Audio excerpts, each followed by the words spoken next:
Okay. All right. All right, guys. So again, good evening, everyone. So today, what we are going to do is we are going to take one step ahead, and we are going to basically configure the device for basic setup, administrative access, taking up the backup configuration, and how do you restore the configuration? Okay.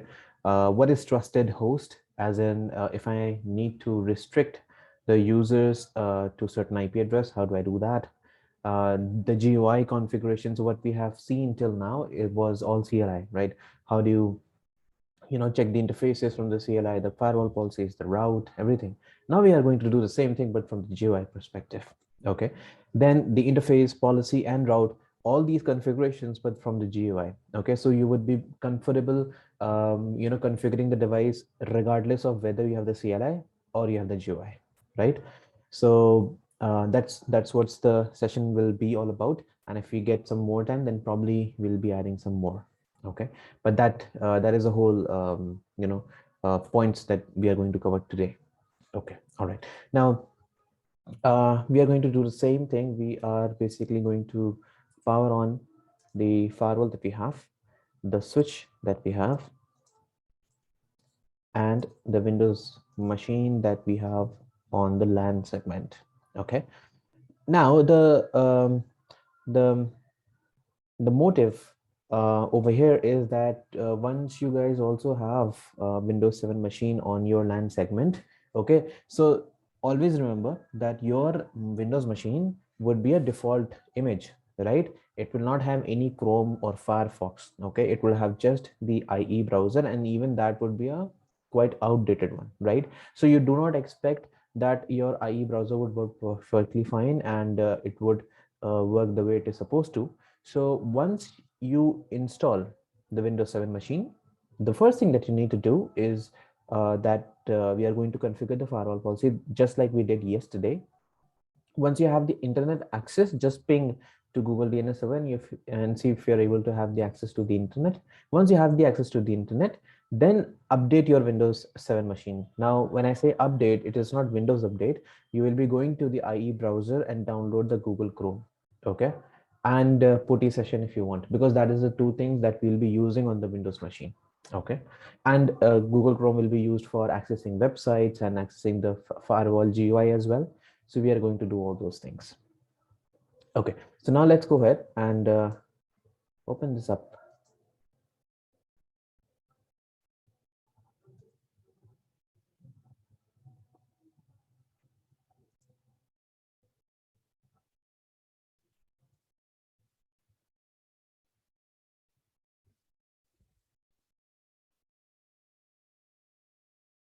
So see, what I'm doing over here is I'm actually, going and clicking on all the three devices which I powered on. Reason is that most of the time when the switch powers on, right, it would be under this option, initial configuration dialog. So you have to always say no over here. Okay, and then your switch would basically start to power up. So it will take about 15 to 20 seconds. In the meantime, you would be going and logging into your Windows machine. So I have given admin and password as a user credentials. Once you are doing this, you can also, it's up to you if you want to give or not. Okay. Let's power on the firewall as well. It is, let me log in. Yes. Okay. All right. Do I have the interfaces up and running on the switch? Yes, I do. Great. Okay. So we have the Windows machine is also loading up. Guys, one more thing before I forget. So I have to switch this off. Okay, let me do one thing. So whenever you'll be adding a Cisco switch, right? So you'll have to scroll down over here. You'll see the Cisco IOS 3725, right? So you're going to select this. You can give it a name, whatever you want. Let's say this is LAN switch. Okay, it's already given. So let's say this is core switch. Let's give it a name. Okay, do not need to make any changes over here.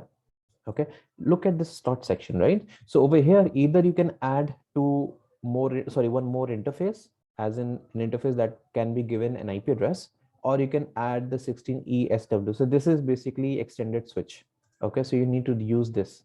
All right, this is a network module. The NM over here is basically the network module. So you can even add one more. So this would basically become a 32 port switch. We do not need such so many. A 16 port switch would basically help us over here.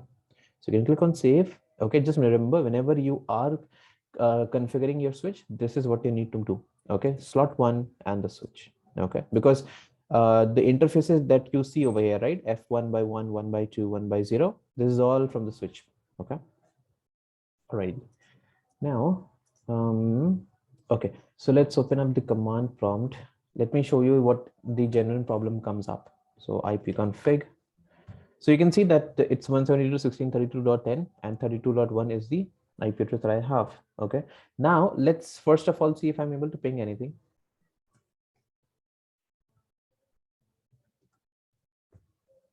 I'm able to ping Google. Great. Ping www.google.com. Am I able to do this or not? Okay. All right. So let's say one of your customers is coming in with this kind of an issue. So what would you suggest, or what would be your first troubleshooting step?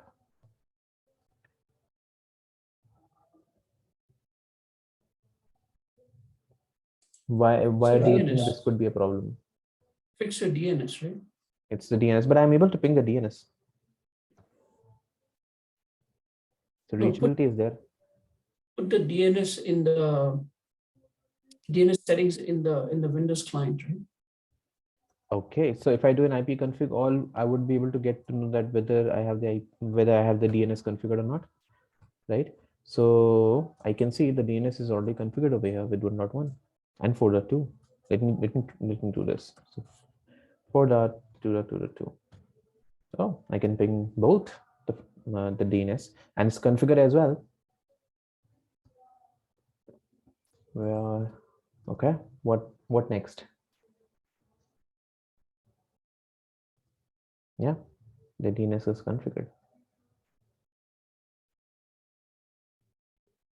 What else we can do to find the problem? Come on, guys. Chintan, Kalpesh, Khurshid, Oman, Rizwan. It might be the host entry issue in the DNS server. Okay. The host entry, as in on this machine, right?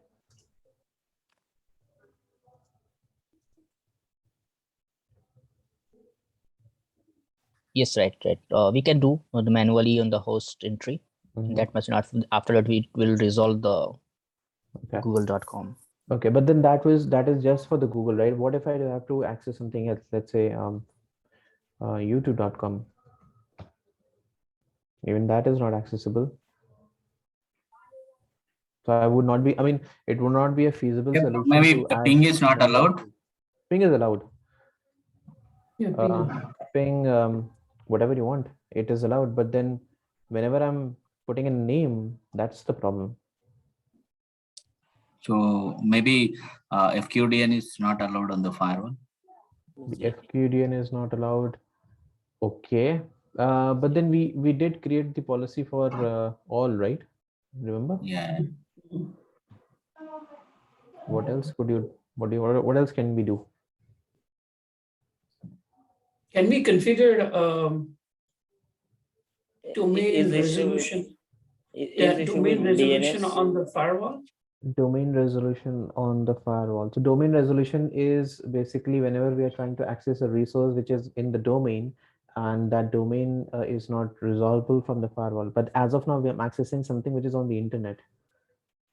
So that is supposed to work. Maybe some internal resource, or maybe a LAN server or a DMZ server, which I had a name for that. Yeah, if that is a problem, I could basically say that, okay, maybe a a domain resolution is needed. But if I'm accessing YouTube or Google, it doesn't matter if I'm a part of the domain, or even if it is a normal workstation, it should resolve.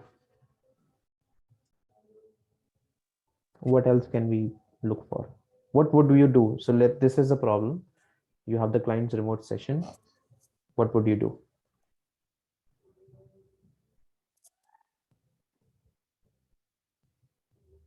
So let me give this a hint. So as of now, what you have done is basically you have kind of figured out that the problem could be with the DNS. Okay.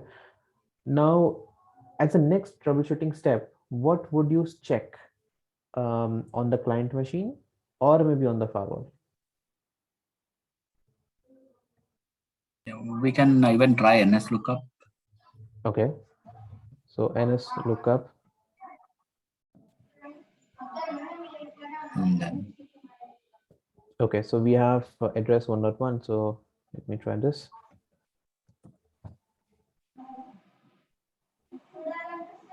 Okay. A record is not there, right? Right. So where could be the problem? Now, again, just a hint. So we know that the traffic is taking your, I mean, the DNS server is 1.1. That is a public DNS server. So the DNS request is supposed to go through the FortiGate firewall. Am I right? yes. Okay. That's right. That's right. Yeah. So what can we check? So port 53 is allowed or not on FortiGate firewall? Okay. So how do I do that? On policy, it is on port 1. So let's port log 1. into the CLI. Okay. What should I do next? What would confirm me that whether the services is allowed or not? Show policy, show firewall policy one. Show firewall policy. Okay. All right. Here we don't see the DNS is allowed. Set service DNS. Set Right, service so- DNS. Correct. Config firewall policy. Edit one. Set service. Oopsie. DNS. Is that correct? Enter. Yeah. Yeah, it should work. Okay. So I'll do this end. Okay. Now let me. And can you try check the- on the firewall logs?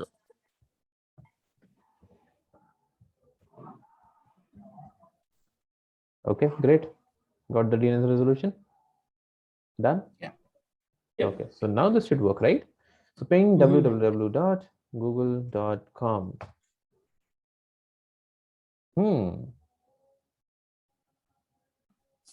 But ICMP will need to now allow also.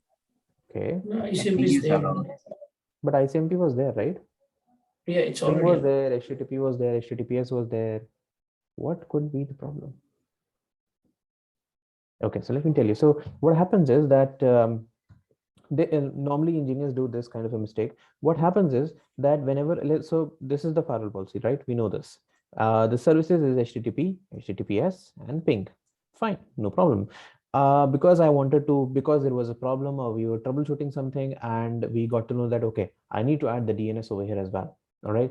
So I, went to the configuration and I said set service DNS. Do you know what it did? Move rather than just DNS for that.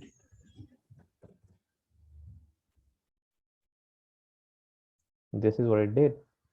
It basically says you only said DNS. You didn't say anything about HTTP and HTTPS. Right? Yeah, everything is rewritten. Okay. Yeah, exactly. So config firewall policy. And if in case you want to make any changes, if you want to modify, if you want to add something, you have to basically say set service, whatever that you Everything. wanted to have even before that, right? Okay. You need to put it in like this. All right. This Mhm. would basically help me out over here. So now if I do a show command, okay, HTTP, HTTPS, DNS, and ping. Now this should work or not? It should work. Yeah. Yeah. Voila. It is working. Mhm. All right. So very small steps, very small things that you have to basically ensure that whenever you're creating a firewall policy, this thing happens on the CLI mostly. If you're doing this on the GUI, you would be able to see that, okay, I'm just allowing one service. Okay. But from the CLI, this kind of it's kind of a silly mistake, but then you have to be very, very careful if you are working with the CLI. All right. Okay. So now we have the client machine. We are able to ping the Google servers. We are able to access them as well. Now, what we need to do is that we are going to, first of all, need to know whether this machine has access to the internet or not. So do I have access to the internet? Let's see.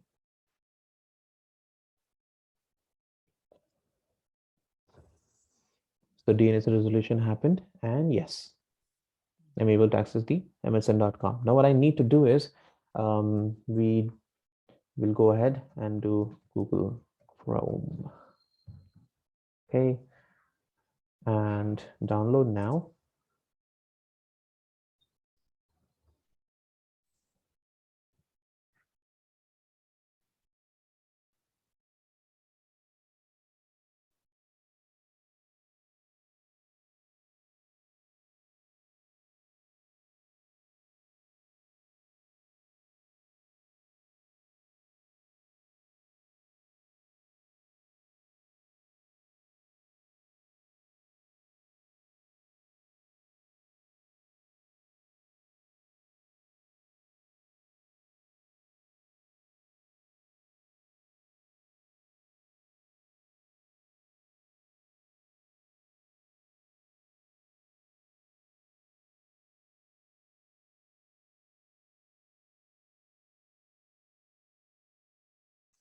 So it's going to take about a minute or two.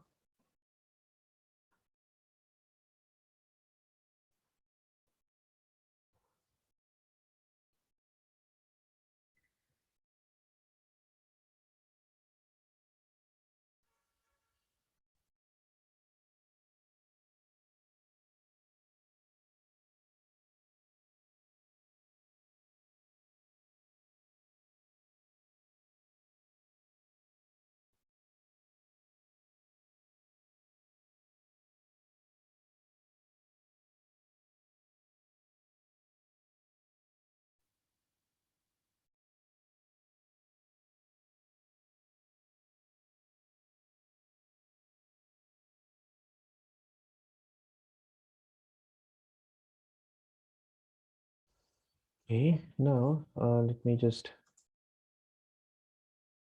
make this a little better.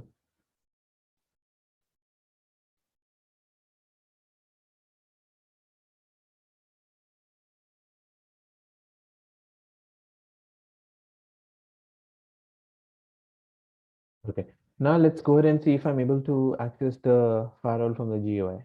So 172.16.32.1.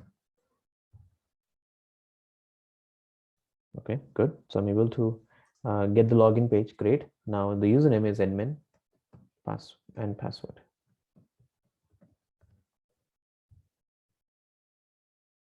Let's save this up.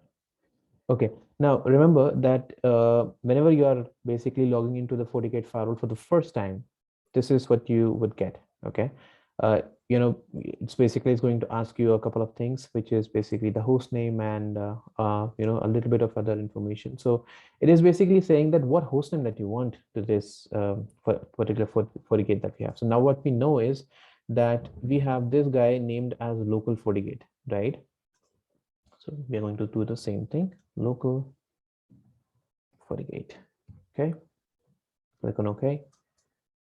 All right, now it is asking you the dashboard setup. So dashboard setup, one is optimal, the second one is comprehensive. That means that optimal basically give you, the basic, dashboard options.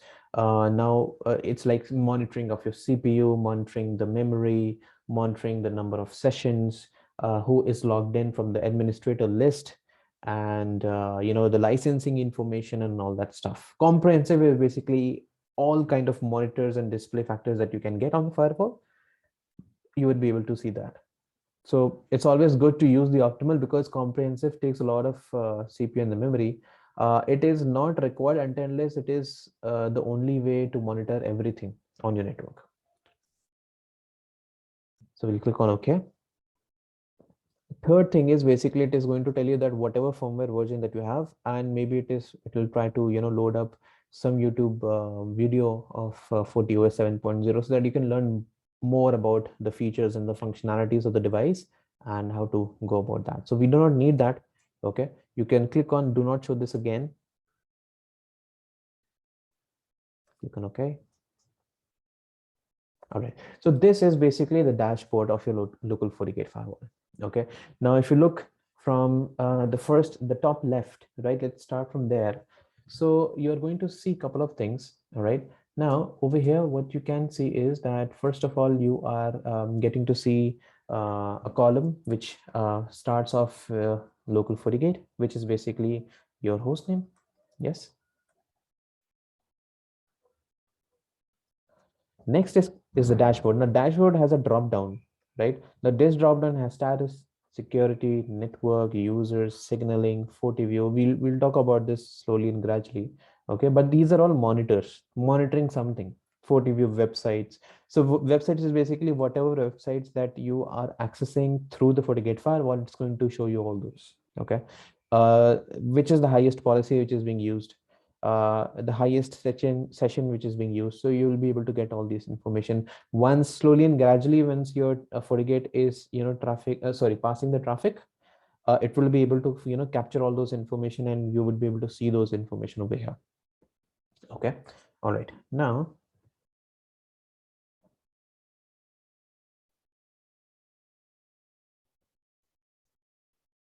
so the first thing over here, now you can see is that you have a dashboard.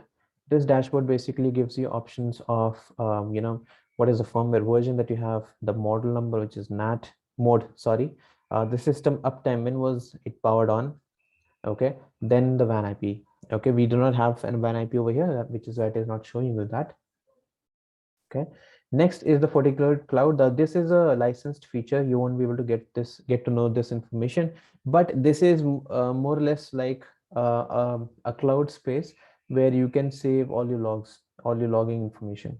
Okay, all right. Okay, now over here you can see you can get to know the licensing information, right? The FortiGate support. So let's say, for example, you have a support for 24/7. Okay, you will be able to see that information. Okay, firmware and general updates. So there will be a check mark over here. Okay, IPS, antivirus, and web filtering. There will be a small check mark like this. Okay, so this would basically tell you that, okay, are these services active or not? Okay, now since we are basically on the evaluation license, right? Evaluation license doesn't have all these features. Okay, all right. Next is the virtual machine. So we are working on a VM, right? So the VM is basically telling you what kind of license you have on the VM. So this VM has around 1 CPU. That's the limit. Okay, for the evaluation license, this is the limit, and 2 GB is the limit for the memory. Okay, and next is security fabric. We are going to talk about this maybe in the next classes.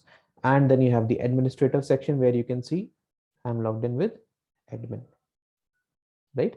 So basically here it is saying that whatever, so it could be any, I mean, as of now I'm using the default admin credentials. It could be basically anything, Adam, Anwar, Bayan, or Chintan, whoever it is. Okay, whoever has been created with the name of the administrator, they would basically have a list of over here. Now it could be any guy, right? It could very well be somebody who is basically working on your FortiGate firewall, and there can be multiple administrative profiles running simultaneously.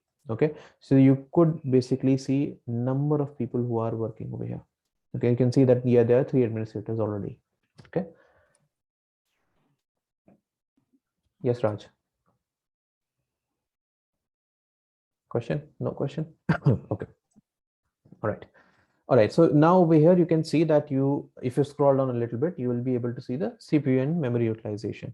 Now over here, we do not have much traffic coming in and out, but on this drop down, okay, you would be able to see all the information about, would you like to see the CPU utilization for the last 10 minutes, 30 minutes, hour, or maybe 24 hours, or even more than that.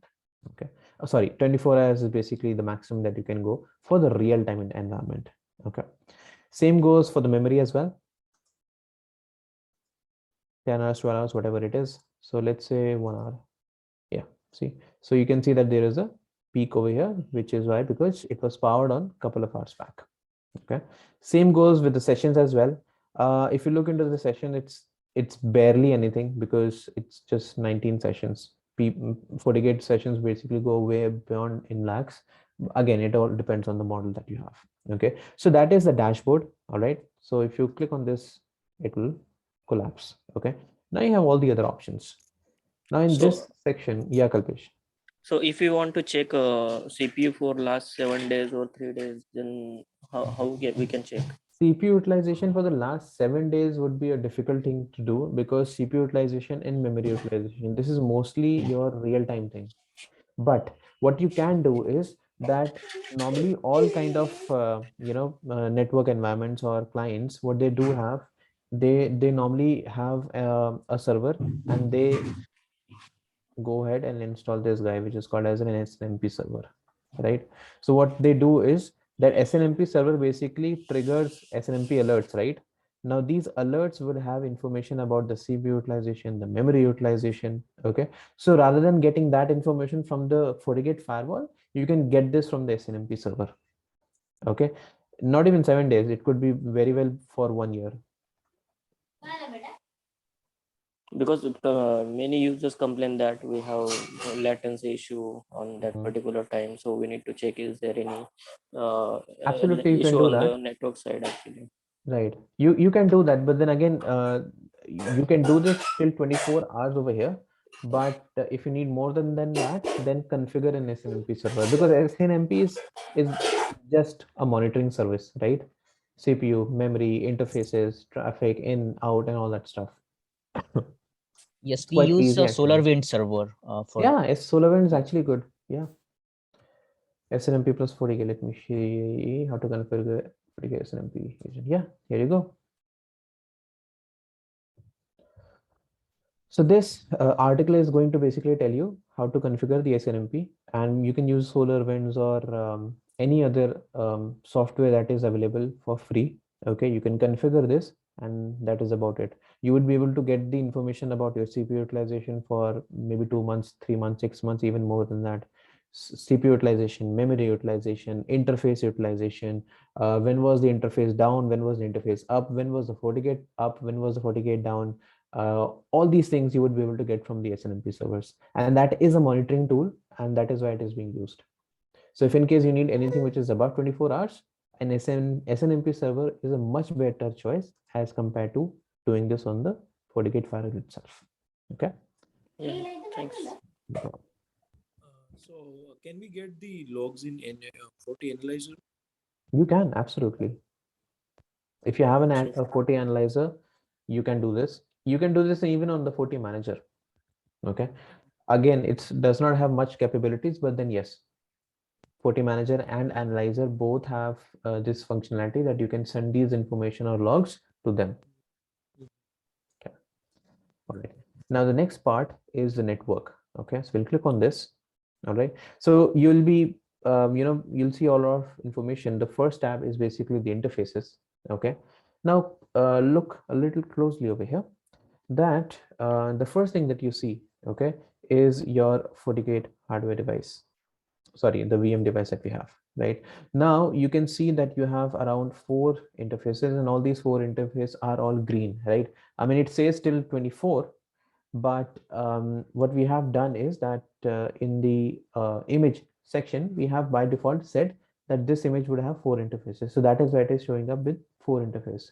Also, if you look in the topology section, all right, we have 1, 2, 3, 4. All the 4 ports are connected.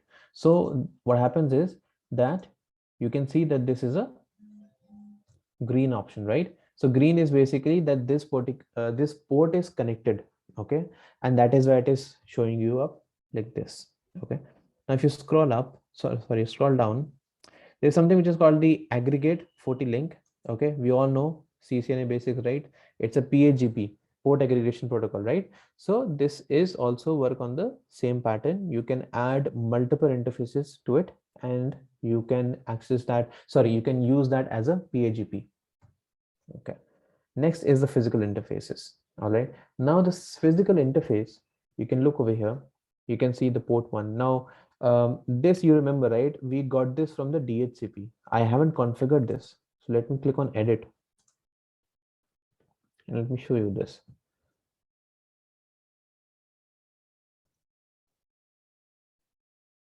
Okay. Now you can see you get to know that what is the name of the interface, and you can put in an alias. So alias is basically like a name which is given to your interface, right? So what I can do is, I know that port 1 is used as my internet connection, so I can say This is my internet. Okay. Now VRF is basically if you are using some virtual routing forwarding kind of a system in your next upstream router, then you can give that ID as well, maybe 10, 50, 20, whatever it is. Okay. Now the addressing mode. See, so as of now you have options of manual and DHCP, right? So if you have already selected the DHCP, so this is by default, right? I mean, it's not I have to select it. This is by default. The port 1 is already on DHCP. So it found out that we have a DHCP server. It got the IP address as 10.10. Okay. Segment is 24.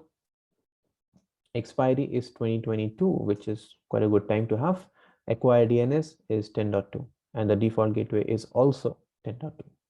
Okay. So can you tell me that what exactly the FortiGate firewall does with this DNS?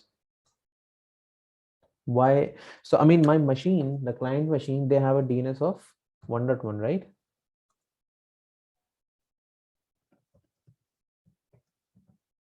Okay, so my client machines have a DNS server of 1.1, but over here the DNS is 10.2. So why, for what purpose I need 10.2 as the DNS server? What do you think? Wild guesses will also work.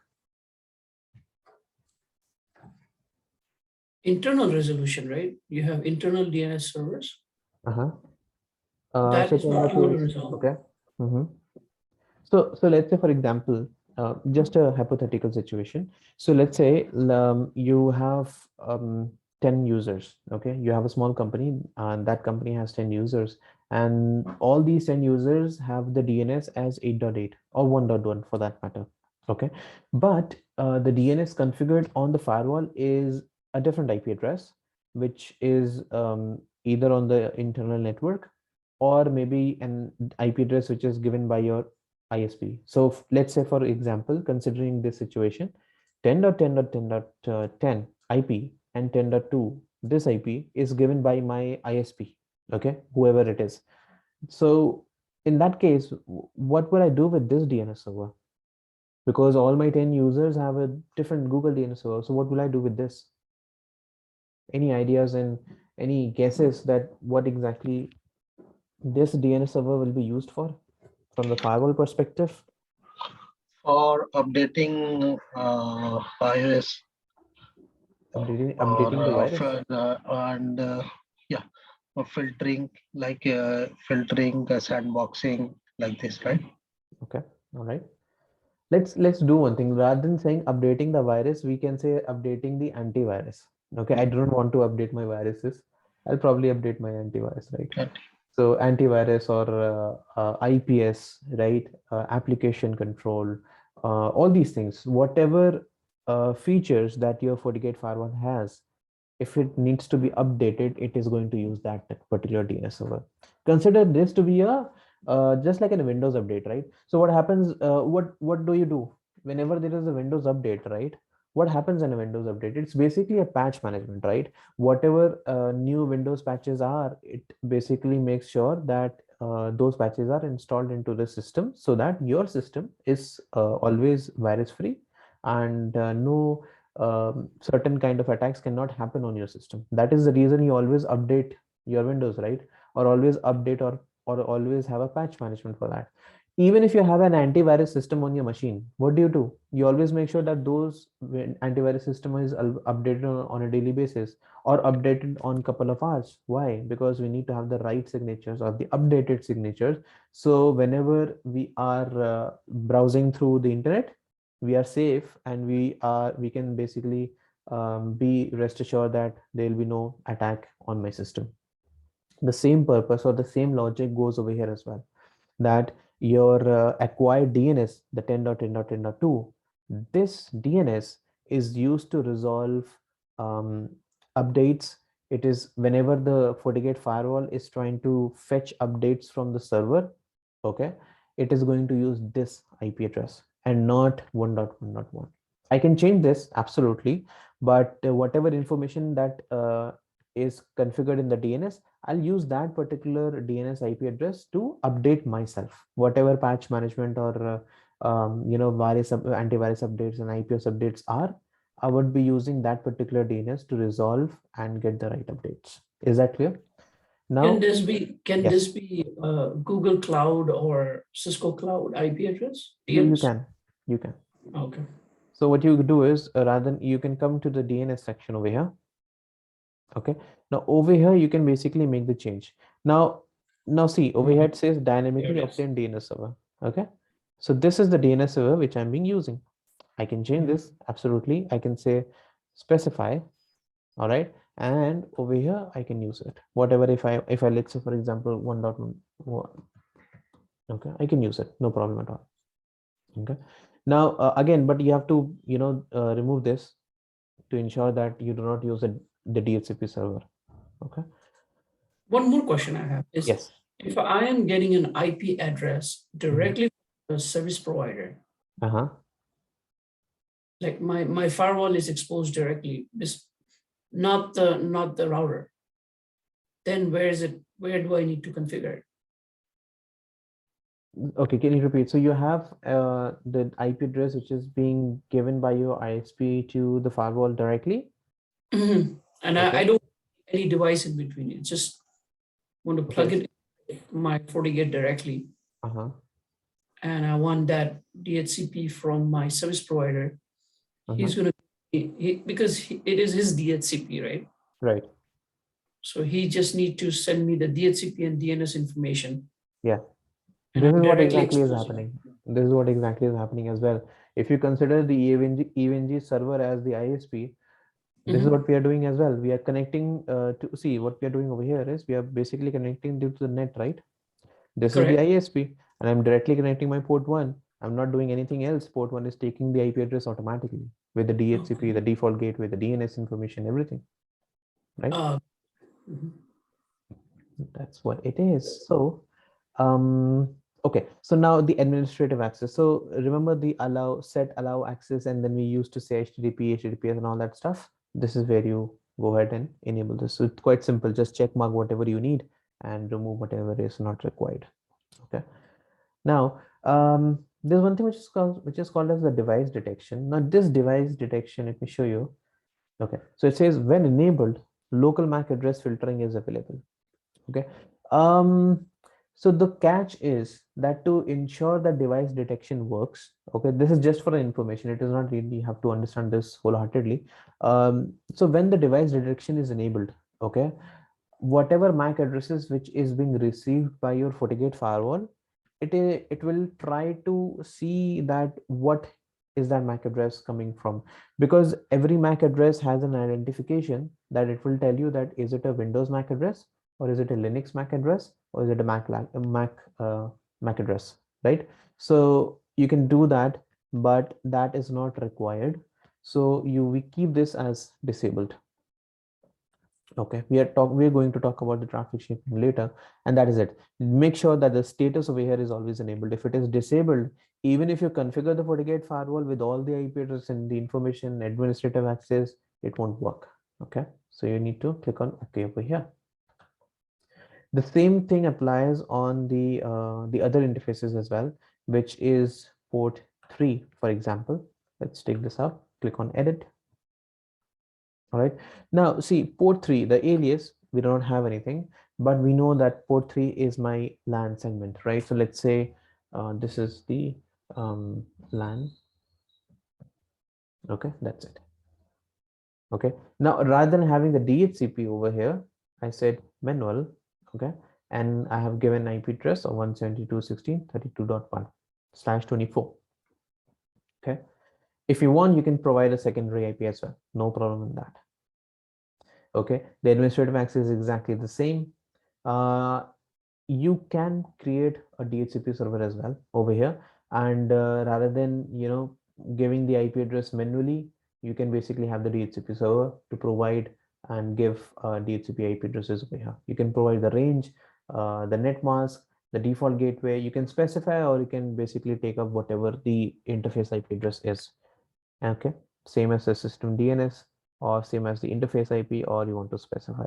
So you can do this over here as well. Okay, so if you say same as the system DNS, So the system DNS is 10.2, right? It's going to take this up. If you say same as the interface IP, so it will take up the 172.16.32.1. Okay. If you say specify, then it could be anything that you want. Maybe 4.2.2.2. It could be anything. Okay. Again, depends on if you want to have the DHCP server enabled or not. Okay. Okay. Now, again, least time, the amount of time that you want to get this guy running. Again, device detection security mode, we are going to talk about this later, and that's pretty much it. Okay, click on OK, and you have your interface enabled with the right configurations in place. Okay, now so just a small change. Let me put this as LAN. Okay,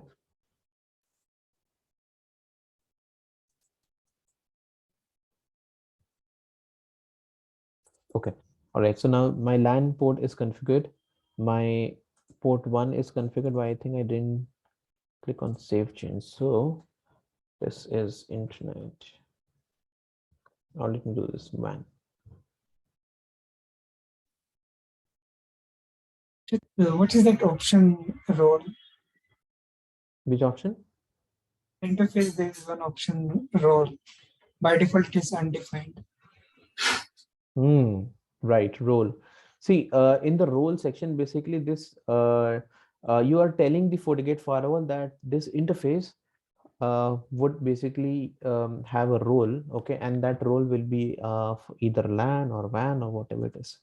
Okay, so LAN, WAN, DMZ. Now these are predefined roles. So what happens is if you click on LAN, it basically would tell you that what information, look over here, doesn't give much information to work on. But if you say WAN,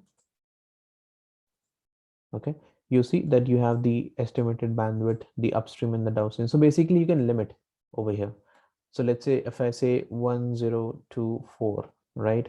So this is around a 1 MB of the uploading speed. Okay, and if I say 1024 over here, or let's say 2048 over here, it says 2 MBs of download speed. Okay, so these are predefined roles which you can basically use if you want to, and you have the DMZ as well. Okay, so these are predefined roles and nothing quite specific about this, but then we always have the undefined, and whatever changes that we want, we do it manually. Okay, all right, so now we have, see, whatever the information we saved, right? So it says LAN and then it says port 3. So it says alias first and then whatever the port number is. Okay, so LAN port 3 and WAN port 1. All right, so we have this configured. Okay, the columns basically tell you that whether this is a physical interface, virtual interface, or whatever interface that you have. Now, how will I create a virtual interface? It's simple. So you click on create new, you say interface. Okay, and you can say test.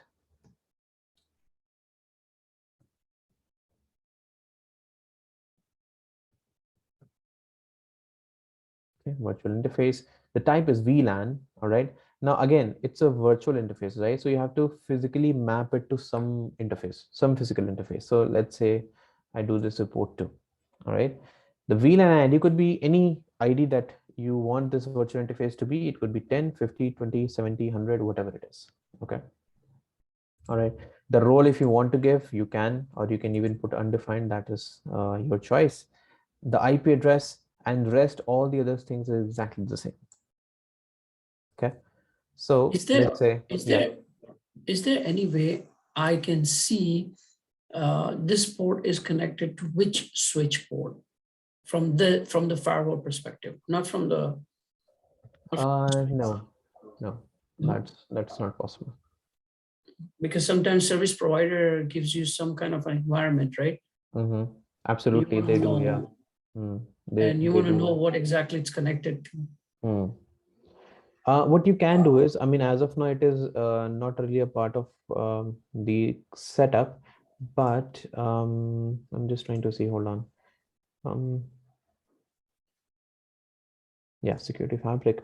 So in the security fabric, so just to give you one or two liners on this, this page would basically give you all the network devices which is connected to your FortiGate firewall. Okay, and whatever interfaces that they are connected to. Okay, so over here, what will happen is, I mean, I'm just to give you an idea of how this would look like. No, I got your point. I got a point. But I just want to know, is there any way? It is. You have a I have one doubt. doing this. So let's say this is FA0/1, and this is port. Give me 1 minute, Oman.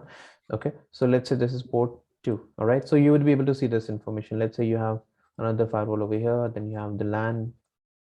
Okay, this switch is connected to one of the routers in place, and this router is connected to some more routers in place. You would be able to see all this information. So this is what is called a security fabric. You'll be able to see all the network devices. Okay, but again, this requires the API. You need to use the API to integrate all these devices with your firewall. That is the only that is the one of the ways to look into what firewall is connected to what device and to which port it is connected to. You can also see the IP addresses information as well. You can also see the number of sent and receive bytes as well. Okay, that's interesting. So you have to write an API for that. That means. Yeah. Again, whatever devices. So let's say, for example, these are Cisco devices. Okay. So you just need to ask your Cisco tag team. They will be giving you the API. Okay. FortiGate and Cisco integration, and you can use that API. That's it. So in a way, you can consider this to be your network diagram of your entire company's environment. Yeah, it's a logical diagram. Yes. It's a logical diagram. Yeah. Yes, Oman, tell me. Yeah, regarding that VLAN and the interface configured. So other end also we need to put same VLAN number. Absolutely. Absolutely, because it's just like a normal VLAN configuration, right? So if you are configuring VLANs, right, both the side have to be same, because if it is not same, then it will not communicate, right? So what I did was I created the virtual interface and I mapped it to the physical interface of port 2. So now you can see, right, the virtual interface test, we have the VLAN information, the IP addresses, right? So you need to ensure that whatever the VLAN information that you'll be giving over here, it has to be similar on the other side as well. Okay, so you can see that, okay, we have the information as 10. Okay, that's it. You can edit it as well. Acha, one quick thing. So with 7.0, you can change this to 20. With 6.4, which was a version just before 7.0, you could not. If once the interface is configured and you have created the VLAN ID, you cannot change that. Okay, but now they have made this small change in the FortiOS 7.0 that even, see, mistakes happen. So let's say, for example, this was supposed to be 100, but then, you know, mistake, you went it with 10. So you can change this 0. That's it. Okay, date, update entry, close, done. Okay, so now they are basically ensuring the GUI is much more user friendly, so it becomes easier for firewall administrators to, you know, troubleshoot issues when it comes to situations like these. Okay, all right, so this is the way you configure the interfaces. This is the way you configure the virtual interfaces as well. Okay, if you want to make any changes in the DNS section, this is the place. And I think last time someone was asking, I think even that maybe it was Adam or somebody else, that if I want to, you know, save the configuration or save the packet capture from the GUI, how can I do that? So you can do it over here. Yeah, that was me. Yes. Okay. Yeah. So this is the place. You put in the filter, all right, whatever the IP address is, and then you click on OK. That's it. It will be saved over here. So whenever you want, you can download from this particular page. Okay. Now these are the static routes. You click on the static routes.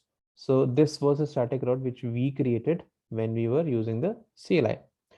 So now what you have to do is, see, you remember this automatic gateway retrieval which we Sorry, also did. I just have one more question. Go ahead, please. You know, when you go port channeling it, right? How many, like, can I take all 4 or 5 ports? You can. Yeah, this what I mean with aggregate, right?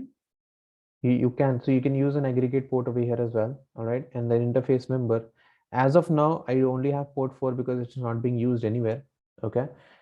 You just need to remember that whatever port that you need to use, it should not be using anywhere else. Okay.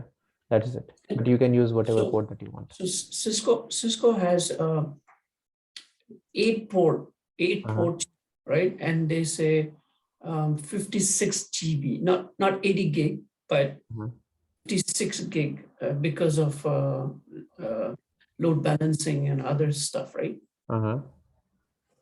Is there any number on this FortiGate, or is with that, they do not specifically say that, you can have these many ports and this would be the ideal number of it. What they do say is that whatever is the number of interfaces that you add, that would be the amount of data that you can have, go through that. But they do not specifically say, as you say in the Cisco. Okay, so that means it is based on the box, that means, correct? Absolutely, yes. Okay. But every box will be running the same OS. 40 OS, right? Yes. So it's like it's like the operating system would be the same, but depending on the hardware, you would be able to use certain features and functionalities, and if it is a smaller device, you would not be able to use certain features and functionality. That is it. So it's like if you want to use more ports, you obviously have to have a bigger hardware model. If you have that, you would be able to use it in the aggregate. If you have a smaller model, you'll be able to use smaller, less interfaces. Because majority of the companies use aggregates. So absolutely, yeah. See what's going on there. Okay. Okay, so yeah, static route. So when you're looking into the static route from the CLI, we say show route to static. We say set dynamic gateway enable. Once we do that, you can also see that in the GUI section, and this is how it is. Okay, you can enable or disable. All right. Now, it's pretty simple, straightforward. 0.0. So it means it's the default any destination, and I'm using WAN port 1 as the interface. Okay. So this is just the port which is telling, I'm just telling the FortiGate firewall that whatever the destination is, just forward the traffic with WAN port 1. Okay. And the gateway would be 10.2. Now this is dynamic, right? Which it means that it is taking the information from the interface. Okay. I can click on specify, and then I can mention whatever IP if I want to. I can do that as well. All right. And comments, if you need to enter something with the comment section. Administrative distance, we all know CCNA basics, that this is a value which is given to the DHCP. If I do this with the static route, I would be getting this as 1. Okay, you can make this change into 0, 10 or 100 or 50 or whatever, if in case there are conflicting routes. Okay, we all know that, right? That if in case you have 2 routes which have the same administrative distance, then you can basically use this AD value, make the change so that one route would take precedence over the another. Okay, if you click on the advanced options, you can work with the priority as well. Now priority is, again, it's like a tiebreaker. So let's say, for example, now again, this is an NSE4 stuff, not required on 4 level, but just to give you an understanding.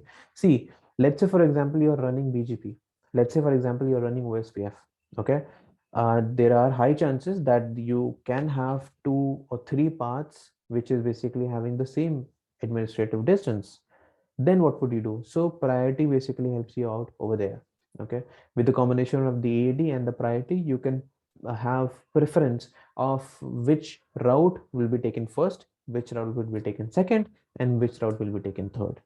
Okay, that is where priority basically comes into the play. Isn't it through SD-WAN? Isn't it through SD-WAN you can? I can do that with that as well. The point over here is that if in case we are playing around with the interfaces or the routes, you will have the options of priority and administrative distance to give preference to what interface to be used at what level. That is okay. It's related with BGP. That means multipath or stuff like that. Right. Okay, so this is all about the interfaces. Now let's have a check into the policy. So once you click on the policy, so there are a lot of options, right? We are going to slowly and gradually cover up not everything, but mostly the one which is being used on a daily basis. So firewall policy, you click on that. Okay, now we all know that, right? We created one firewall policy. So if you look, so let me just first of all explain you all the options that you see over here. Okay, see, first thing is the column of name, then the source, destination, all that stuff. But look over here, this is important. Interface pair view, and then you have by sequence. All right, we have interface pair view as selected. That means that whatever policies that you will be listing out, it will be basis on whatever the pair is. Okay, so let's say, for example, between port 3 and port 1. Okay, so port 3 to port 1. Okay, if the traffic is going this direction, okay, if I have, let's say, 1, 2, 3 policies, all right, one says I am coming from the IP address of 10.1 going to 1.1. Second policy says 10.2 going to 2.2, and third policy says 10.3 going to 3.3, right? So we have 3 policies. This will be clubbed under port 3 to port 1. Okay, that will be grouped like this. Let's say, for example, you have another grouping which is for port 1 to port 3. Again, whatever the policies are, you will be able to see those policies over here. So this is again a group. Okay, now again, this is just individual preference. If you like this to work with the grouping, or you would like to, get this information from the sequence. So sequence is basically when your FortiGate firewall, let's say, for example, there are 4 or 5 policies, right? Now what happens is that by default, the FortiGate firewall, let's say, for example, this is the first policy, then you have the second policy, third policy, fourth policy, right? The order in which the FortiGate checks the policy is top to bottom. Remember this could be asked in the interview as well. It's not a question on the certification level, but then they can ask this. Okay, so it is always top to bottom approach. All right, and if you go with the sequence option, you would be able to know which policy will be taken up first. Okay, all right, so this is how the FortiGate firewall checks the policy or looks up to the policy. Okay, it is always from top to bottom. Always remember that whenever the policy is being checked, it is always from top to bottom. Okay, all right, now coming back. Here I have a question, like if I want to create a new group, right? A new pair. So how can I create new or create new? All right, now we have a policy which is for port 3 to port 1. All right, which was LAN, sorry, that's an internet access policy. So I say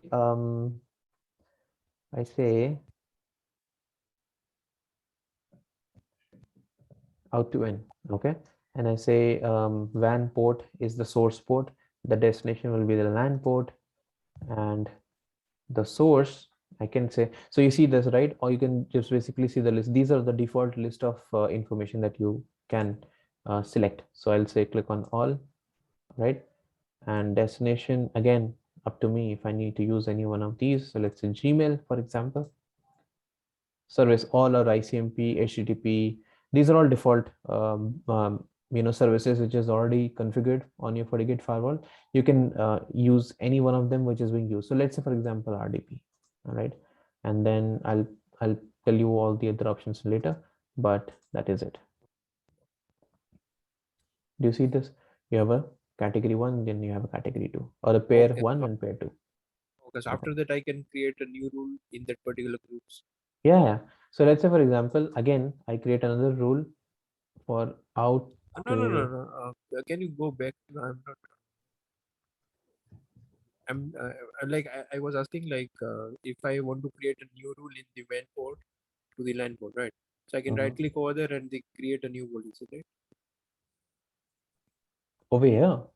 Yeah. Means you want to add something on the existing policy? Yeah. Yes, you can click on edit and then use the whatever, if in case, let's say. I'm asking, like that is the group, right? That I've created WAN to LAN port, right? Yeah. And in that specific group, I want to add 3 new policies. So you need to click on create new. Okay, and then over here you have to say port 1, port 3. Okay, let me give just as test. So whatever the source and the destination that you want, you can give those information, and then this will be allowed to have to be used as a in the same pair view. So now you see under the same pair view you have two policies now. Okay, I think in the real firewall I'm getting the options like if I click on right click in that particular either on the out in or the test one. So I'm getting the options. You want to create a new policy above the or the below that existing policy. Yeah, insert the empty policy. Yeah, you can do that. Oh, this one. Okay. Yeah, above or below. Yeah. You can do that above or below. Oh, yeah. That's so we that's don't need to create your. Yeah, that's there. So this is basically copying all the information which you already have, but it will create another policy for another that. Policy. Yeah, for that particular group. Yeah. Absolutely. Yes. Okay. I have a question. If suppose we have 100 rules and we need to add one new rule, so how we'll decide that that rule needs to come at which place?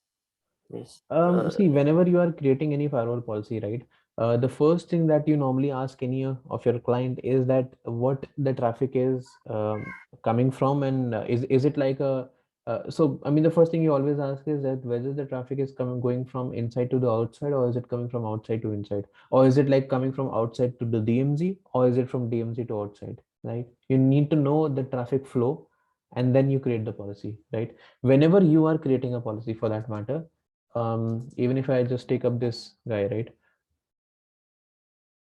Okay, so look over here. This is how exactly you need to understand. Even when you are creating firewall policy, let's say you have 1,000 policies. Now you need to create another policy.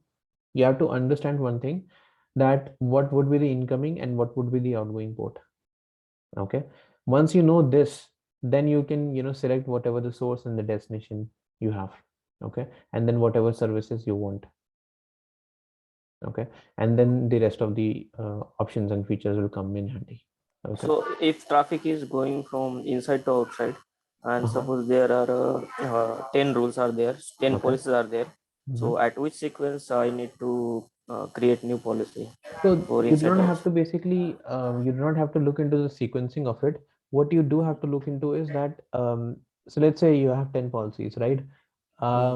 What you have to look for is that whether the information can be added in the existing policy, if it can be added, okay, and or do I need to have another policy whatsoever? So let's say, for example, just to give you an idea, that we already have a 10 policy.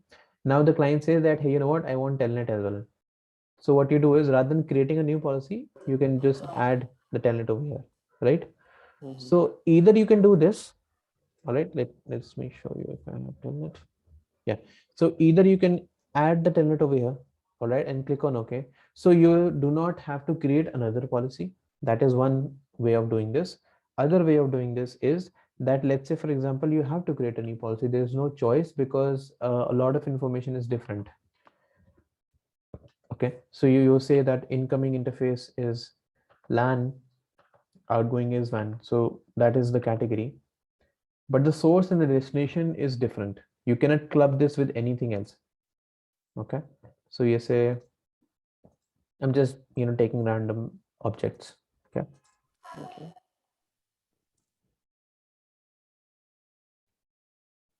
Okay, now you have this internet policy, which is having Gmail access, and all the services is allowed. Now let's say, for example, that the first pair that is going to be checked would be the internet access one. Okay, if the traffic does not match this particular firewall policy, then the firewall will look into the other one. Okay, which is the internet and Gmail and all this stuff. Are you able to understand what I'm trying to say? Yeah. Actually, why I'm asking this, if suppose from inside to outside, there are 100 of policies are there. So if suppose I created new policy at last, means at the bottom, so will it create latency or something like that? No, nothing like that. Nothing like that. Okay. But what you can do is that, if in case, let's say, for example, you want this to be on the top, you just drag this up. Okay, and that's it. Okay. So you can make sure that the FortiGate will look into the internet firewall policy first and then the next one. Okay. You can drag this up and make change whatever you want. The thumb rule is, or my experience is, whenever you are creating a policy for that matter, if it is a generic policy, the generic policy should be at the bottom. All the specific policies should be at the top, just like the one we have, the internet one, right? So this is a specific policy. This should be at the top. Why? Because the source is specific, the destination is specific. But on the internet policy, you have source is all and destination is all. So anyway, the traffic will match this policy for sure, right? But if I do this on top, think of it. If I do this on top, no one will match this policy. Why? Because everything will anyway take the all policy, right? So always ensure specific policies are on top and general policies are always on the bottom. Okay. All right. And if traffic does not match with all these two policies, right, in that one first group, so it will directly comes in the implicit, or then you have this guy. If nothing matches on the top, this is what it is. Okay, so it won't check the next group that went to LAN port. Yeah, why would it? See, okay. Traffic is coming from the LAN. Okay, exactly. That's the point. Okay, right? And what you can do is one of the ways is to see, as of now, the implicit deny does not log the traffic. If you enable the log, okay, what you can do is it becomes easy for troubleshooting, that you just quickly check the logs and see whether the traffic is hitting your implicit deny or not. If it is hitting the implicit deny, that means none of the policies are matching, right? So you can do that as well if you want to. Okay, all right.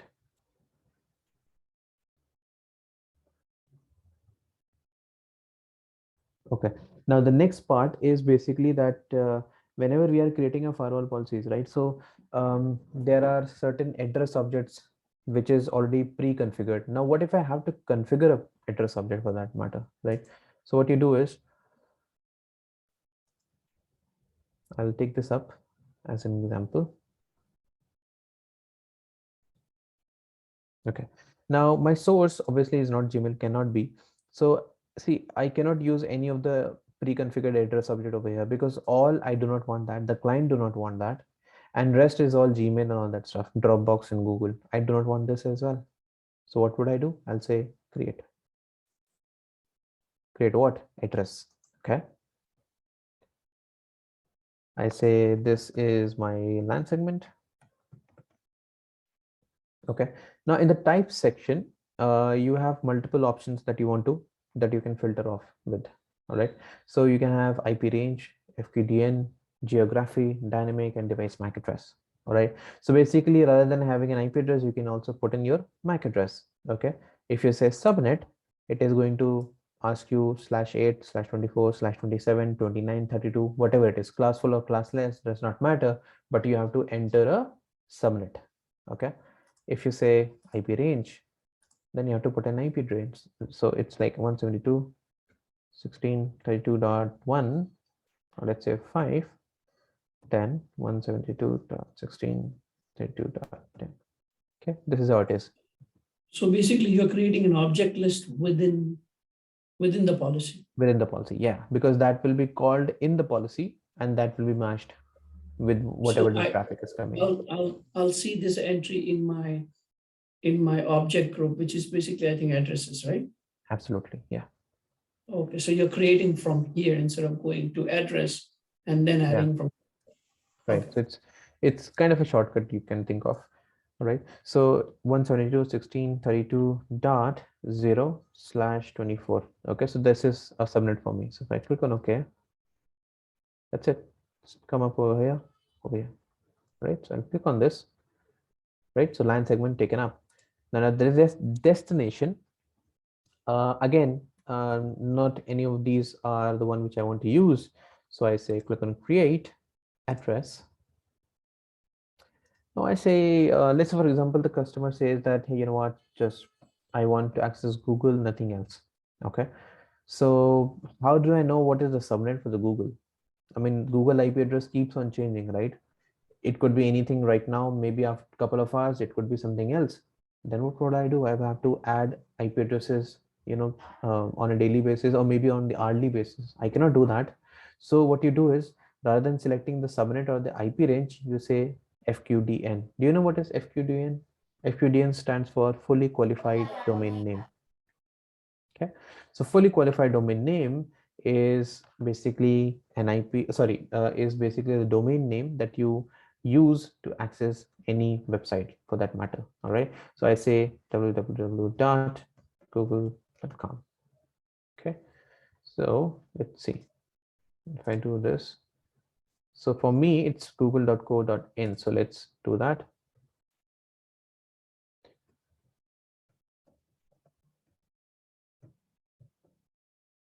Okay, I'll click on OK.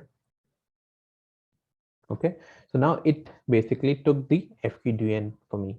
All right, now if I add this over here, I'll remove the Microsoft. Okay, now Google schedule is basically you want to tell the FortiGate firewall that what should be the time frame that this particular policy should be active. So if you look into the always, it is basically all your 7 days, and the start and end time is same, which is 0. That means it will be active 24/7, right? Okay, you can create a rule as well, where you can just it's just like one time schedule. One time is basically just for a day or a time. Recurring is it could basically reoccur on every Mondays or every Tuesdays, or maybe Monday to Friday for a specific time. Okay, so let's say for example I do this, so I know that this basically I say Monday, Tuesday, Wednesday. Okay, no Saturday and no Sunday. All right, now I say let's say for example this is like your free time or full access. Okay, so what you do, you say 12 o'clock to 2 p.m. It's like a time-based access list. Absolutely. So what you do over here is this is 12 to 2. All right, full access. Now what will happen is, just like you have a lunch time, and this is actually one of the environments over here in our environment as well, that we have a policy which is a 2-hour policy, and this 2-hour policy has a full access policy. So it's like a lunch period time, and you give your users access to Facebooks and Instagram and YouTubes and all that stuff, so they can leisurely look into those things if they want to. As soon as it hits 2 o'clock, your access is gone. Okay, so it's time based.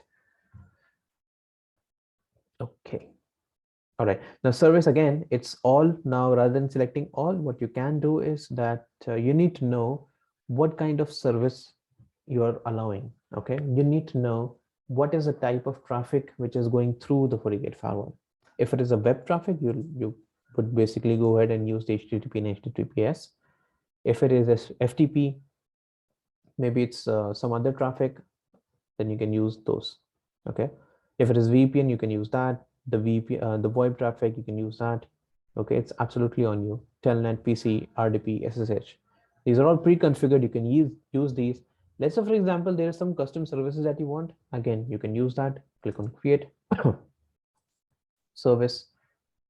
And over here, you can mention what is the protocol type. Is it TCP, UDP, or is it ICMP, or is it IP, whatever it is. Does it need an IP range, or is it an FQDN like a google.com? Okay, then the destination port, is it a TCP port, is it a UDP port, or an SCTP port? Whatever it is, you can put in over here. Let's say this 80 and goes till 8080. Okay, again, it's up to you. Whatever the port that you want, you can use that. Okay, so as of now, I'll just keep this. Okay, I'm going to talk about the security profiles a little bit later. That's it. Click on OK.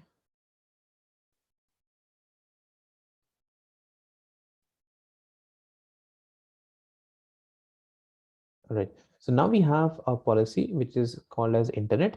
Okay, Now I'll hover over the source. Now if you look over here, it says the subnet is 172.16.32.0/24, which is the subnet that I want to use, right?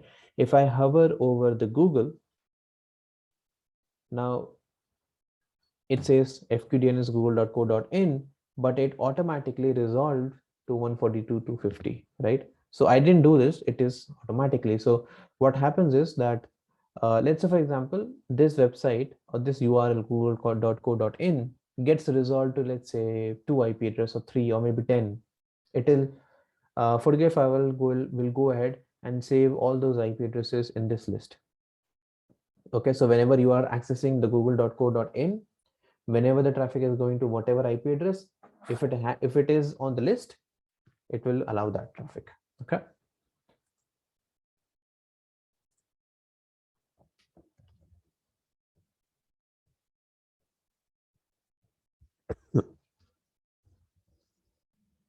Okay, google.co.in.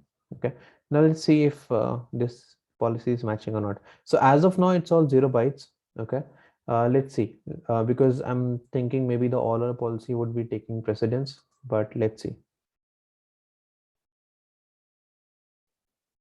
Yeah, so I kind of thought so.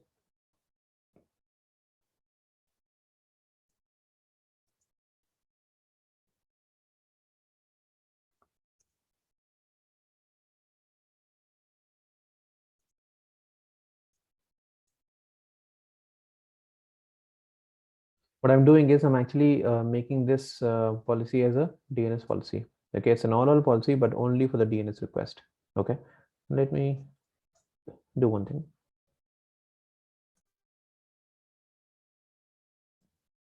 Okay, if you right click over here, you can clear the counters.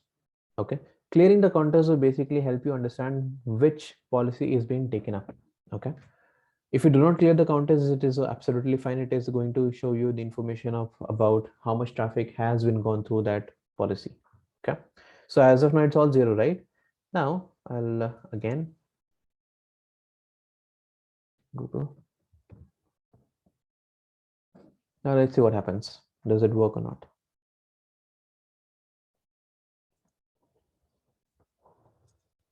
Okay.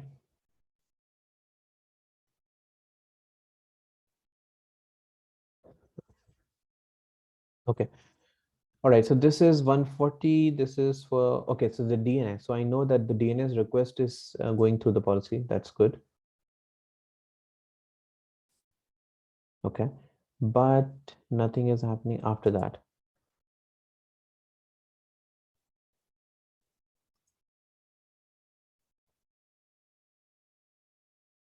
It worked now. Okay. Maybe it took a little bit time, but then now it is working. Now over here, let's see. It's 282 bytes for the DNS section, and it's all 0 for the Google access, right? So let me refresh this. See this now. Make sense? The DNS traffic is taking up the first policy, and the LAN segment in the Google, okay, it's taking up the different IP address, okay, taking up this, and the traffic is going over here. Okay, so you now understand that whenever, so I'm just accessing google.com, right? So the DNS traffic is taking a different policy, the HTTPS traffic is taking a different policy. Is that clear to all of you? Okay, and how does this clearing the counters basically helps to understand what exactly is happening? Okay, all right, so this is how you create firewall policies, one, and this is how you create address objects. Okay, now you can do this from over here as well. You can click on the addresses. All right, this would basically list out all the address objects that you have. Okay, whatever address objects that you can think of, or whatever address object which is pre-configured on the FortiGate firewall, you would be able to see those over here.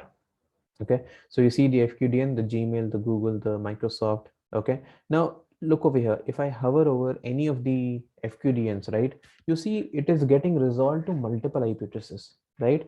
This basically helps me as an administrator to use this FQDN anywhere possible. Okay, because even if the IP address keeps on changing, it doesn't matter to me. if I'm going through login.microsoft.com, it doesn't matter what IP address it's getting assigned to, because firewall knows what IP addresses there are. So it has the list of those. Okay. Okay. Now you can have the group as well. So if you look over here, this says G suite. So G suite basically have two FQDNs. All right. Let me edit this. Let me show you. Okay. What you're doing over here is that you have added the Gmail and you have added the wildcard Google. Okay. What is this? This is basically two FQDNs which is clubbed together in a group which is called as G suite. G suite is Google suite. So if you want to access anything which is Google, it will be taken up by this. If you want to access Gmail, this will be taken up by this. Okay. Now,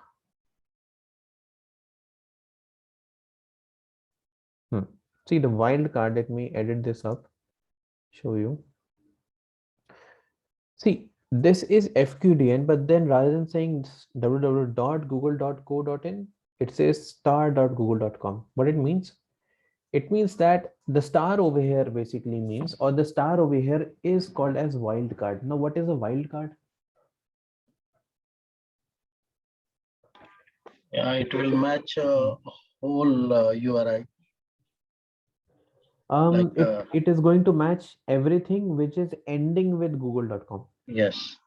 Okay, so let's say Gmail, let's say drive.google.com, photos.google.com, classroom.google.com, whatever. Okay, so anything which is starting off could be any word, but if it is ending with google.com, that is called as a wildcard FQDN. Okay, so star basically means it could be anything, and the rest supposed to be what it is. So it is google.com. Okay. This comes in handy whenever you are working with websites that could potentially have this kind of a lot of websites.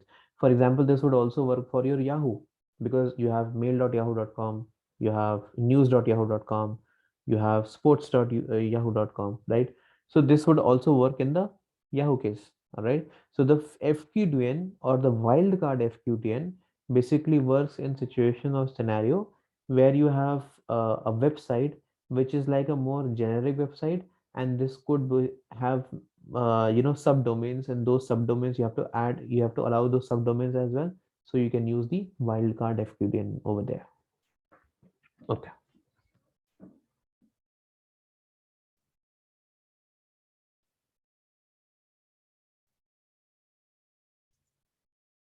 Now what we have done is that we know that, okay, how do I configure a firewall policy? How do I look into the routes? How do I look into the network interfaces? All right. Now what we are going to do is, let's take into count. Do you see this top right corner admin, the one which we have logged in with? If you click on this, it is basically going to tell you the hostname.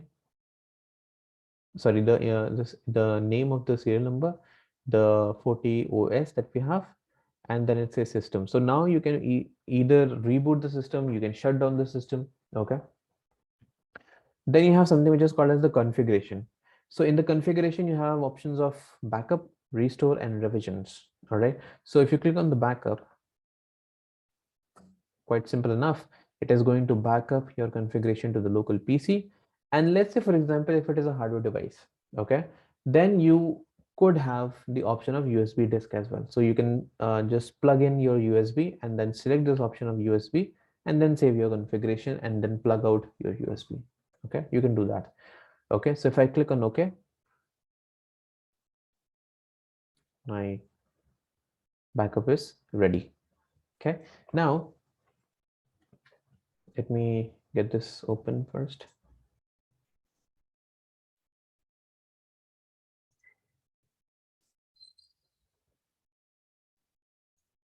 Now look closely over here. Whatever the configuration that you see over here, it's in all plain text format, right? So everyone can see this.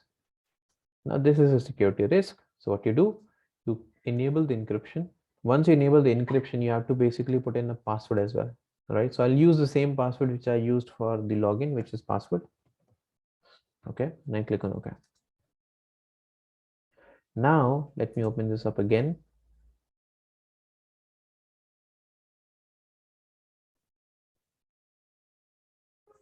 See, can't figure out anything. So this is how it is supposed to be. You can encrypt your configuration file so that nobody else, even if they get in hand, sorry, even if they are able to get this file, they'll not be able to understand what exactly it is. They cannot even try to, even if they try to decrypt, it is not possible. Okay, so encryption is required. Now, one thing you have to remember, if in case you are downloading the configuration backup, okay, and you have enabled the encryption, there is no way that you can recover the password. Okay, so if you have selected the password, let's say, and it's just one time, so let's say for example you have put in as firewall, okay, as the password. Now if you forgot the password, you cannot recover the password, and you cannot recover the configuration as well. You cannot restore the configuration as well. So you have to be very careful that whatever the password that you are mentioning over here, you have to save it somewhere so that whenever you are restoring the configuration, you know what the password is, and you do not face such kind of issues that even if you have even you have the configuration by a backup file with you, but you can't do anything because you do not know the password for that. Okay, all right. So this is how you take a backup of the configuration. Now, how do I restore that? Click on the restore.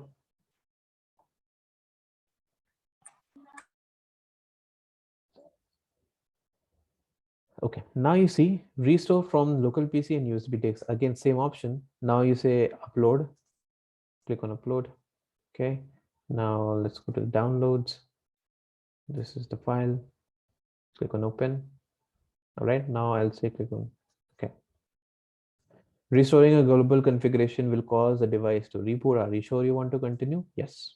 So always remember, whenever you are restoring the configuration, the device will reboot. Click on OK.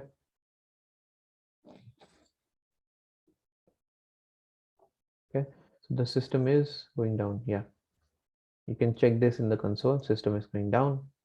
Please wait while the system reboots. Okay.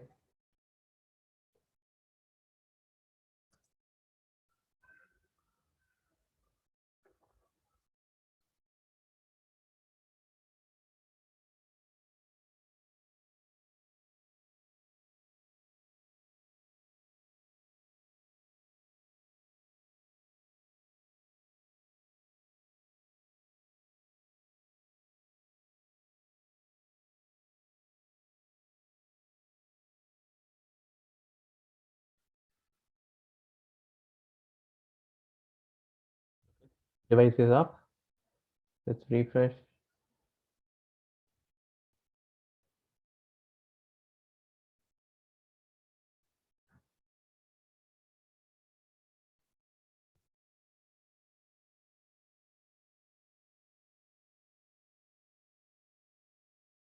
Okay, so we have the configuration recovered.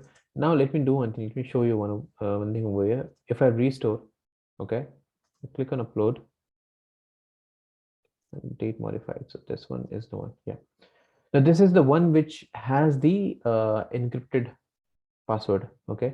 Now if I just click on OK now, it's going to give me the prompt, but then it will show me an error as well. See, invalid configuration file or password required. So what I have to do over here, I have to put in the password.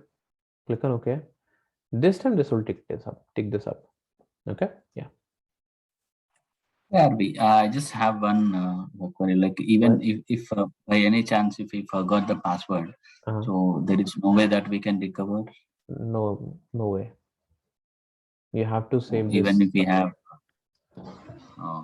Okay. Even if we have the root password or super user password, still we could not able to restore. You might as well have to take another backup, but then that will not help. If in case you want to fix something with the old backup, you won't be able to do it. Because I had this issue earlier where I don't know, someone has set the config, but I could not able to restore it because I don't know. I know this happens a lot of times. They do these kind of mistakes, and mostly these are the L1s which are new. So they're trying to experiment, but then okay, this happens. So this is the reason I'm telling you this how it is. You cannot do this. And this also is one thing more, although not really relevant as of now, with the high availability as well, that you put a password in the high availability, that is also cannot be recovered. Once you have done, and if you haven't saved it and you do not know, done. You do not have any other option. Okay. Okay. Yeah. Thank you. No problem. So logged in, recovered, and we have the access now.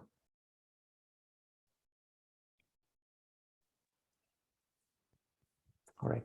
Now, also, like you said that in encryption, if we do the encryption right in backup, so we cannot see the backup, right? So even we also cannot see the backup, right? Absolutely, no one can see the backup. It can be restored so to how the can firewall, but you cannot see it. If I want to check that backup currently what is going on, right? So I cannot see that even, right? No. After the encryption. Yeah. You cannot check that. The only way, I mean, what we do over here is that whenever we are taking a backup, what we do is we just give it a like a hint of what we rename the configuration file to whatever changes has been done. Okay, like an interface or the policy or whatever it is. But then again, it is not really conducive, because once you encrypt the traffic, right? I mean, anyway, the firewall policy goes through a lot of changes on a daily basis, right? So you cannot really put everything in one line, but there's no way of getting to know what has been changed, what changes there are. The only way is you have to restore the configuration. Okay. Right. And I can uncheck that option, right? Even you can absolutely if you want. Yeah, definitely, anytime. Yeah.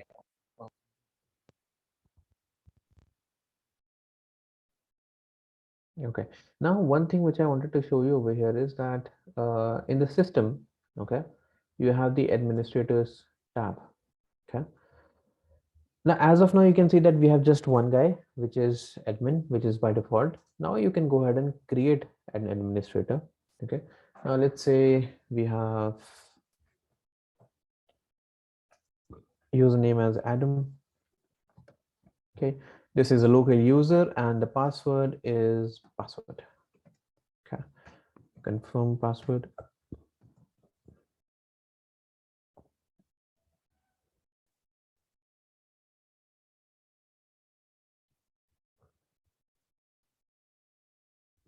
Okay, if in case you want to add a comment, you can. All right, then it says the administrator profile. Now administrator profile is basically what all restrictions or what all rights you have as a user once you are logged into the FortiGate firewall. Okay, so by default you have admin no access. So admin no access basically means you don't have any access. You can log into the device, but you will not be having any access to it. Prof admin basically works with VDOM or virtual firewalls, where you have, let's say, 5 virtual firewalls, then you have access just to one, maybe 2, or maybe 3, or whatever the case may be. Super admin is the profile which gives you all the rights and privileges to make changes onto the firewall, whatever it is. Super admin read only, this is again, you have all the rights and privileges to access the features and functionalities, but you cannot make any changes. It's just read only. So I say super admin, which gives the rights to access anything, and say click on OK. Right, save it. So now we can see that you have Adam and then we have admin. Okay, both of them are using the super admin profile, both of them are local, and there's no two-factor authentication as of now. Okay, do you see there's a small icon over here? This basically tells who is that person who is currently logged into your FortiGate firewall. Okay, so the admin one is the current profile which is logged into the machine or logged into the firewall. So what I do, I'll click on over here, click on logout. Now I'll say Adam, password, login. Now go to the same place. Now remember, whenever a new administrator is logging into the FortiGate firewall, this page would always come, because it is going to customize the setup according to your requirement. or the administrator's requirements. So if there are 5 administrators, whenever each person is connecting for the first time, they're going to see this.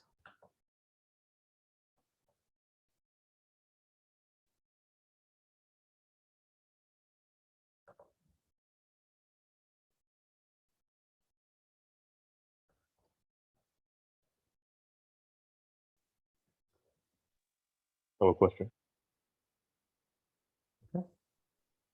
Well, yeah, go ahead. Yeah, with respect to the update, the password you use to back up the configuration. If there's another user or another administrator that does the same thing, will they have the same password for each profile, or everything is the same? It's going to be different. The only thing is that the dashboard may the dashboard you can configure the way you want, but rest everything would be different. Passwords will be different. There's nothing that they'll share the same password. So if someone does a backup and misplaces his password, some other person can also update their own password with a different password, or with a different someone can update the configuration with a different password. It's not that if someone misses their password, they won't be able to do that because the password is actually encrypted. So even in the configuration file, they'll not be able to see what exactly the password is. Now what I'm trying to say is, like, different administrator would have different passwords for update, right? Yeah. Okay. I have one doubt. Okay. Hello. As you show me that backup, we can restore the backup. Suppose we are upgrading our firewall hardware level also. Suppose existing firewall is a 16 port, 12 port. Now it's coming in 16 or 24 ports. So how it will be hardware will be matched? See, if in case you have a configuration file, which is, let's say you have a smaller hardware, now you have got a newer hardware. So you have to convert the configuration. You have to take help from the TAC. Okay, you'll create a ticket, and then you'll basically say the same thing, that this is a 60D FortiGate firewall configuration file. We have just purchased a 600D FortiGate firewall. I would like you guys to convert this particular configuration file to the 600D configuration file. So they'll change it internally with the software that they normally use, and they'll give it back to you. You mean to say backup file we have to share him? Yes, you have to. So the memory and hardwarely everything they will change. Correct. They will give to us. This is the one procedure, or we can do these things also. Some companies, organization, due to the security reason, they don't want to share anything. Right. So if that's the case, then probably what you have to do is you have to, there's no shortcut. You have to basically copy part of the configuration and then paste it on to the newer FortiGate firewall manually. Yeah. Suppose we are purchased the FortiGate firewall they're doing, and existing firewall was other vendor firewall. So how it will be backup? Then it is a conversion tool. So there is a conversion tool which is required, and you have to share the configuration file. Then there's no other way of doing it. Fortinet does have a conversion tool which is called as the FortiConverter. Okay, FortiConverter basically gives you the FortiConverter. Let me show you this. So this is a migration tool. So whatever the configuration file you have, doesn't matter if it is Checkpoint or Cisco or Palo Alto or whatever it is, you can convert the configuration to a FortiGate configuration, or vice versa, FortiGate configuration to a different configuration. See, multi-vendor, Alcatel-Lucent, Cisco, Juniper, Checkpoint, Palo, Network, Dell, Sonipol, all these, it's possible. This OS, iOS the version which is we are using. So suppose new version coming, so automatically we will get in firewall any updates, or manually we have to be checked in website and do update. You have to log into the FortiGate firewall support portal. Yeah. Download the page. We are going to anyway, take that session on the upgrade option. Okay, but you have to log in, download the image, and upgrade the firewall. That is one way of doing it. Second way is that since your device will always, or anyway, will be a licensed device, right? So you can basically, upgrade the device from the option from the firewall itself. Just click on upgrade, It will take the backup and upgrade itself. But that is never recommended, because if the internet connectivity goes down even for a second, the upgrade would basically hamper. So that would create issues. So it's always better to download the image and do it manually. Like Palo Alto Firewall, when we go for licensing and upgrade OS, so it will be show upgraded version is available. Yeah, it So does. like this It here does do also. that over here. Yeah, Here. you'll see over here as well that the upgraded version is available, and if you want, you can upgrade. So the backup schedule we can make automatically weekly, monthly like this. You can automate the procedure and do that as well. So let me. Okay, thank you very much. Clear. So that FortiConvert will be having license copy, or it is a licensed feature actually. So if you're doing anything which is FortiGate to FortiGate, that is not required. I mean, the license is not required, but any other vendor to any other vendor, then you need a license for that. Okay, so now this is the page actually. So firmware management. So if you have a licensed device, you will basically say over here, you will see that you'll, I mean, there's an updated version you want to download or not, and then just click and it will be upgraded.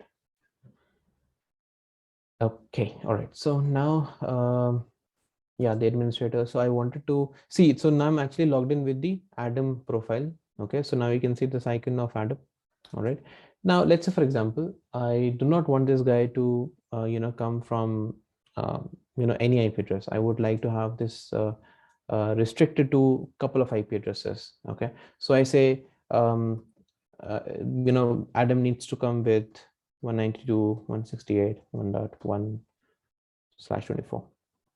That means the whole 192.168 segment, if he's coming from this segment, he is allowed. If he's not coming from that segment, he's not allowed. Okay, so let's log out and let's see if I'm able to log in. See, authentication failure. So do you know why this is? Because I'm actually in the 172.16 range. My IP address over here is 172.16. Okay, I do not have 192.168. So the FortiGate is not allowing me to access. So I'll use the different admin profile. Okay, and log in. Now this time, let me show you in the system tab.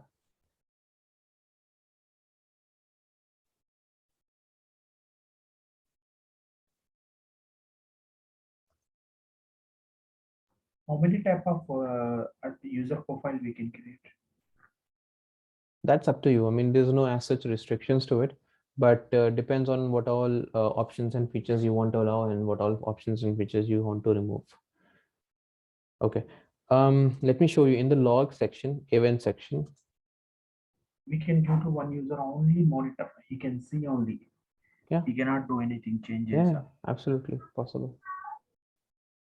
Okay, now see, Adam, this is the system events. Admin login failed. Okay, look at the action. Action, login, status failed, reason, IP blocked. Okay, so I know that, okay, the IP is basically blocked or whatever IP he's coming from. So he's coming from what IP? 172.16.32.10. Okay, and the reason is IP blocked. That basically means that this IP is not allowed. See, in event section, administrator admin login failed from HTTP 32.10 because the blocked IP, because of blocked IP. Okay, so we know that, okay, this guy actually failed because the IP he's coming from is not the allowed category. See, admin login failed. Now when I logged in with the admin login successful. Okay, so this is how you basically look into that. And you know what, one of the best things in the event section is also that whatever changes that you do, okay, it also mentions that. So Adam made changes to the object attributes of the configuration. You will be able to see that as well. So if in case something goes bad and you don't want to know what actually happened, you can go over here and find out that what information was changed. Okay, if you look over here, see, I'm just I think in real time we cannot see the events because they, due to the rules, and so many rules are executing at the same time. So events would be higher and higher in numbers. That doesn't matter. So even if it is, see, so as an administrator, how many configuration changes you do per minute? Or how many configuration changes you do maybe every hour? Maybe 10, 20 or more? Not even that. Not even that, right? So even if, let's say, for example, for in an hour, let's say there are 3 changes you did, right? And it's already 5 hours. So let's say, for example, 15 changes has been done. All right. So you can basically come over here and look into the configuration changes. Okay. If, let's say, for example, there are 4 or 5 people, then you can filter out with the username as well, and then filter out that guy, how many changes he has done. Okay. This is not a traffic. This is not a This is not the traffic. traffic. No. This is system configuration, or the user who has changed the configuration of the firewall itself. We are under the events. Okay, so events. yeah. See? What So is it is the not the duration? traffic related event. What is the duration? It will be storage. This is stored. This is stored. Yeah, how long? Whenever, how long it will be available? It's on the hard disk. So basically this will be there whenever till your hard disk gets filled up completely, and you have to remove everything. It will stay there. Doesn't matter if maybe 6 months, a year, 2 years, 3 years, 4 years, whatever it is. If it is not filled, it is going to stay there. Okay, if it is full and more storage required, what we have to do? We have to remove the hard disk. Sorry, you have to format the hard disk. Basically, you have to clean it up, and then and then the new data will start to save. The best way is basically to use some syslog servers and forward the traffic or forward the information to those syslog servers. What about the FortiManager? Manager? It will be the FortiManager. Manager. FortiManager, FortiAnalyzer, both can be used. So these logs will be stored there. Yes, absolutely. So these events are not the traffic events. Right? No. It is the this is the events of the So if you want to look into the traffic, you need to click on the forward traffic. There you will be able to see. Okay, fine. Okay, thanks. All right. So system, right? So we wanted to, now I would like basically go ahead and tell you the administrative profile. So you see the super admin profile. I'll create a new profile and I'll say limited access. Now over here, it's basically upon you what all feature of the firewall you want this guy to get access to. Okay, let's say for example, I just want this guy to have access maybe to the firewall. Okay, and the log section, nothing else, no network, no system, no security profile, no VPN, nothing at all. Okay, and I'm just giving the read access. Okay, so that is it. So I have limited access. Now I'll go to the administrator tab, go to the admin. Okay, now over here in the super admin profile, I'll say limited access. Okay, now I'll remove the trusted host restriction because 192 is not anywhere here. Okay, now I'll log out, login back.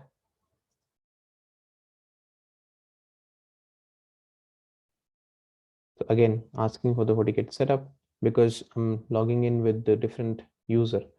Now see, over here, I do not have any options. I just have the policy and the logs. Okay, even in the security profiles, I cannot see antivirus, application control, IPS, and all that stuff. I cannot see that. I can see log because I've allowed that, and I can see the policies because I've allowed that as well. But do I see network? No. Do I see interfaces? No. Do I see in system? No. Clear? So this is basically the limitations that what can I do? Okay, look over here. If I had the super admin, I had the option to change the password. I had the option to reboot, power off, and all that stuff. I do not have those options as well. So again, the administrator profile depends on what kind of restriction, what kind of access you want to give to the user or the firewall administrator for that matter. Okay. All right. Now guys, for your homework, what you have to do is again, whatever configurations that we have done till now, you have to go ahead and practice that is for sure. But apart from this, because now you will be getting a week, right? So now what you want to do is you will be creating address subjects. Okay, and you will be creating multiple address subjects. I want you guys to go ahead, create address subjects for Facebook, for Instagram, for YouTube, and maybe some more social media websites or any website that you want. but at least 5 address objects for 5 different websites. Okay, you should call them individually in different firewall policies and see whether each firewall policy is matching the right address objects and whether the traffic is going out or not. If it is not matching, then what is the problem, where it is not matching? Okay, look for those information and try to figure out what could be the problem. And if you get stuck, just put it into the group and I'll look into that. Okay, so that is the ultimate goal that you want to achieve. But then before that, you have to look for the configuration files. How do you take a backup? How do you look into how do you restore the backup? How do you configure the administrator profiles? How do you configure the admin, the routes, and all these things? Okay, then eventually go into the firewall policies, create 5 policies, and at least not 5, then at least 3. Create 3 policies with 3 different address objects in the destination, and then troubleshoot. If you have done the right way, then you will not be able to get any issues, but then I'm pretty sure you would. I want you guys to get stuck somewhere and figure out what could be the best way to fix the problem. And if in case you're not able to do it, do let me know. Okay, all right. Okay, just an FYI, maybe next week I'll be traveling because of certain family there are certain functions in the family which I cannot really avoid, but I'm not sure though. If in case such thing happen, then probably I might change the time. Okay, rather than taking the class by 6 to 8, I might take the class in the morning, maybe in 9 or 10 o'clock. Okay, so there will be a class, but then the time would be a change. Okay, so I'm going to inform maybe a day before if that thing happens. If I'm not able to take it up by 6 to 8, I'll let you know. Okay, but make sure that this week you all have the lab setup ready, configurations are done, and whenever you get stuck, do let me know on the group. Okay, but what will be their morning time? Why? Because for me Sunday is a working day. Saturday is a working day. Okay. Yeah, Sunday is a working day for me. I am in GCC. Right. Okay. So let me know the time so I can check with my management. I can take the permission for late reaching office. Oh, is it so? Okay. I'll see if I can let you know in the group. Yeah, maybe by Thursday. Yeah, at least 1 or 2 days before, just inform. So I will inform my manager. Definitely, we'll do that. Otherwise, it will affect to my. I know. This happens a lot, and managers are not really easy to, Yeah, I will convey with them. If I advancedly inform me, please. Absolutely, I'll do that by Thursday for you. Yeah. Okay. All right. Okay, guys. So I would go ahead and stop the session now. Please go ahead, configure all these setup, and make sure if in case you get stuck, just put it in the case in the group, and I'll help you out. All right. Thank you. Good night. Bye-bye. What about the video recording videos? Recording videos, you will be able to get this. I'll update the team, so they'll go ahead and update this in the link that you have, so you would be able to see it in a couple of maybe in an hour, so maybe, but you'll get the video. Yesterday video done or today will? Yeah, it is done. That's done. That's done. Which link? Last time just shared the email. It's the same link. Yeah, it's the same link. Just go there. It will be updated. And about this class section also, this same link we can attend every week. This would be changed. Every week it will be changed. Every weekend this would be changed because every time the number of the session number will be changing because we are doing this as day 4, day 5, day 6, day 7, something like this. So today is a fourth section is completed. Yeah. Fourth class is completed our. Correct. Thank you very much. Very nice. No problem. Thank you. Okay. Bye-bye.